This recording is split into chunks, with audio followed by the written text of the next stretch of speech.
ಉಡುಪಿ ನಗರ BJP ವತಿಯಿಂದ ಶಾಸಕ ಯಶ್ವಂತ್ ಸುವರ್ಣ ನೇತೃತ್ವದಲ್ಲಿ ನಾಡ್ಯಾದ್ಯಂತ ಉತ್ತಮ ಮಳೆ, ಸಮೃದ್ಧ ಬೆಳೆ ಹಾಗೂ ಲೋಕ ಕಲ್ಯಾಣದ ಸಂಕಲ್ಪದೊಂದಿಗೆ ಬನ್ನಾಜೆ ಶ್ರೀ ಮಹಾಲಿಂಗೇಶ್ವರ ದೇವರ ಸನ್ನಿಧಿಯಲ್ಲಿ ದೇವರಿಗೆ ಸಿಯಾಳ ಅಭಿಷೇಕ ನೆರವೇರಿತು। ಈ ವೇಳೆ ಮಾತನಾಡಿದ ಶಾಸಕ ಯಶ್ವಂತ್ ಸುವರ್ಣ, ಕರಾವಳಿ ಜಿಲ್ಲೆ ಸಹಿತ ರಾಜ್ಯಾದ್ಯಂತ ವಾಡಿಕೆಗಿಂತ ಮಳೆ ಪ್ರಮಾಣ ಕಡಿಮೆಯಾದ ಹಿನ್ನೆಲೆಯಲ್ಲಿ ಬನ್ನಂಜೆ ಮಹಾಲಿಂಗೇಶ್ವರ ದೇವರಿಗೆ ಸಿಯಾಳ ಅಭಿಷೇಕ ನಡೆಸುವ ಸಂಕಲ್ಪ ಮಾಡಿದ್ದು, ಇಂದು ಬೆಳಗ್ಗೆಯಿಂದಲೇ ಉಡುಪಿ ಜಿಲ್ಲಾದ್ಯಂತ ಉತ್ತಮ ಮಳೆಯಾಗಿದ್ದು ಸಂತಸ ತಂದಿದೆ ಎಂದಿದ್ದಾರೆ। ಈ ಸಂದರ್ಭದಲ್ಲಿ ಉಡುಪಿ ನಗರ ಬಿಜೆಪಿ ಅಧ್ಯಕ್ಷರಾದ ದಿನೇಶ್ ಆಮೀನ್, ನಗರಸಭೆ ಮಾಜಿ ಅಧ್ಯಕ್ಷರಾದ ಪ್ರಭಾಕರ್ ಪೂಜಾರಿ, ಮಾಜಿ ಸದಸ್ಯರಾದ ಅಶೋಕ್ ನಾಯ್ಕ, ಸವಿತಾ ಹರೀಶ್ರಾಮ್, ರಶ್ಮಿ ಸಿ ಭಟ್, ಅನಿತಾ ಡಿಸೋಜಾ, ಟಿಜಿ ಹೆಗ್ಡೆ ಸೇರಿದಂತೆ ಮತ್ತಿತರರು ಉಪಸ್ಥಿತರಿದ್ದರು। ಬನ್ನಂಜೆ ಮಹಾಲಿಂಗೇಶ್ವರ ದೇವಸ್ಥಾನದಲ್ಲಿ ಸಿಯಾಳ ಅಭಿಷೇಕದ ಪ್ರಾರ್ಥನೆಯನ್ನು ಸಲ್ಲಿಸುವ ಕಾರ್ಯಕ್ರಮ ಹಮ್ಮಿಕೊಂಡಾಗಿದೆ। ನಿನ್ನೆ ಸಾಯಂಕಾಲ ಸಂಕಲ್ಪದೊಂದಿಗೆ ಈ ಕಾರ್ಯಕ್ರಮ ನಿಗದಿ ಮಾಡಿತ್ತು। ಸಾಯಂಕಾಲ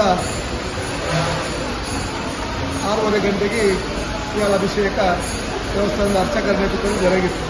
ಈಗಾಗಲೇ ನಮ್ಮ ಜಿಲ್ಲೆ ಇರ್ಬೋದು, ರಾಜ್ಯ ಎದುರಿಸಿರುವಂಥ ಈ ಬರದ ಪರಿಸ್ಥಿತಿಯನ್ನು ಎದುರಿಸಿಕೊಂಡು ಸೂಕ್ತ ಸಮಯದಲ್ಲಿ ಮಳೆ ಆಗಬೇಕು, ಮಳೆ ಮೂಲಕ ಬೆಳೆ ಆಗಬೇಕು, ಲೋಕ ಕಲ್ಯಾಣ ಆಗಬೇಕು ದೃಷ್ಟಿಯಲ್ಲಿ ಈ ಕಾರ್ಯಕ್ರಮ ಹಮ್ಮಿಕೊಂಡಿತ್ತು। ಖಂಡಿತವಾಗಿಯೂ ಬನ್ನಂಜೆ ಮಹಾಲಿಂಗೇಶ್ವರ ದೇವಸ್ಥಾನ ಇತಿಹಾಸ ಪ್ರಸಿದ್ಧಿ ಇರುವಂಥ ದೇವಸ್ಥಾನ।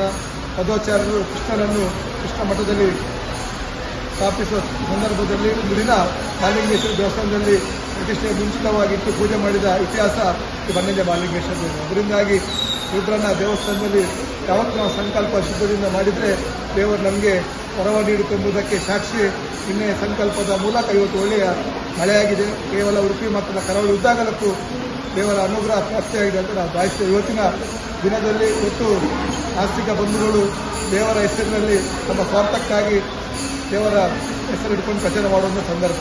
ಆದರೆ ಪ್ರಕೃತಿ ಮುನಿದರೆ ಮನುಷ್ಯನ ಆಟ ಯಾವುದು ಎದುರು ಸಾಧ್ಯವಿಲ್ಲ ಎಂಬುದನ್ನು ಕಳೆದ 1 ತಿಂಗಳಲ್ಲಿ ಈ ಪ್ರಕೃತಿಯ ಮುನಿಯುವ ಒಂದು ಸಂದರ್ಭ ನಮ್ಮ ಕಣ್ಣೆದುರಿದೆ। ಅದರಿಂದಾಗಿ ಪ್ರಕೃತಿಯ ವಿರುದ್ಧ ನಾವು ಯಾವತ್ತೂ ಹೋಗಬಾರ್ದು ದೃಷ್ಟಿಯಲ್ಲಿ ದೇವರ ಹತ್ರ ಈಗಾಗಲೇ ನಾವು ಸಂಕಲ್ಪ ಮಾಡಿದ್ದೇವೆ। ಖಂಡಿತವಾಗಿಯೂ ನಿಮಗೆಲ್ಲರಿಗೆ ಭಾಳ ಸಂತೋಷ ಉಂಟು ಏಕೆಂದೇಳಿದರೆ ನಮ್ಮ ಸಂಕಲ್ಪ ಶುದ್ಧದಿಂದ ಒಂದು ಒಳ್ಳೆಯ ಮಳೆಯಾಗಿದೆ। ಖಂಡಿತವಾಗಿಯೂ ಇಡೀ ರಾಜ್ಯದಾದ್ಯಂತ ಒಳ್ಳೆಯ ಮಳೆಯಾಗಲಿ, ಇನ್ನು ಬೆಳೆ ಆಗಲಿ, ಲೋಕ ಕಲ್ಯಾಣ ಆಗಲಿ, ಇನ್ನು ರಾಷ್ಟ್ರ ನಿರ್ಮಾಣ ಆಗಲಿ ಅಂತ ಈಗಾಗಲೇ ದೇವರ ಹತ್ರ ನಾವು ಪ್ರಾರ್ಥಿಸಿದ್ದೇವೆ।